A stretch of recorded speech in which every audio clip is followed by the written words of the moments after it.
എല്ലാം സ്വന്തമായി കുറുമ്പനാത്തു വളർന്നു വന്നു.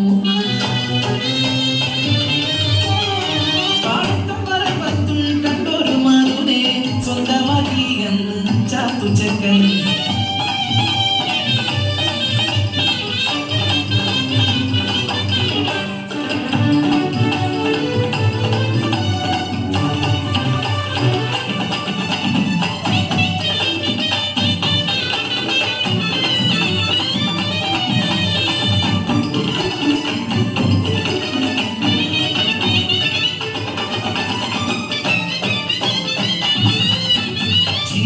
ദേശത്ത് വാഴുന്നോര് പാട്ടം മഴവ് കൂട്ടി അന്ന് പൂവന്തിയോളം പണിയെടുത്താലും അരവയ തന്നിക്ക് കൂടിയില്ല.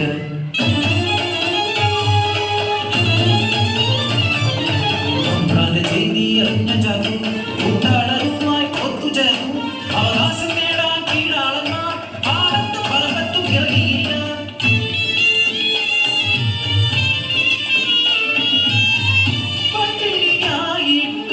പരിവട്ടമായിട്ടും അവകാശം നേടാനായി ഒത്തുനിന്നു.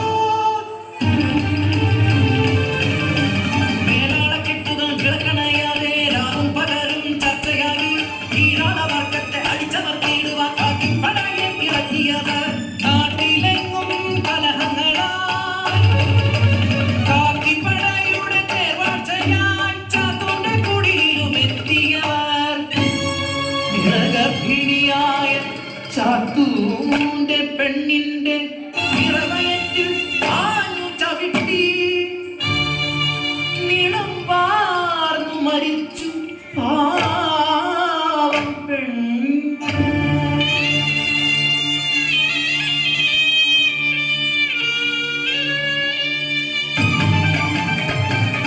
കോപാന്തനായി മാറിയ ചാത്തു വെട്ടിയെറിഞ്ഞ കാട്ടാളനെ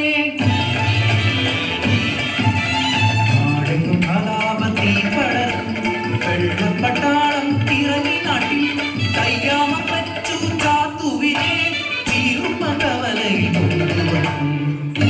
രാജദ്രോഹി എന്ന് മുദ്രകുത്തി കടുവേറ്റിക്കൊന്നു ചാത്തുവിനെ.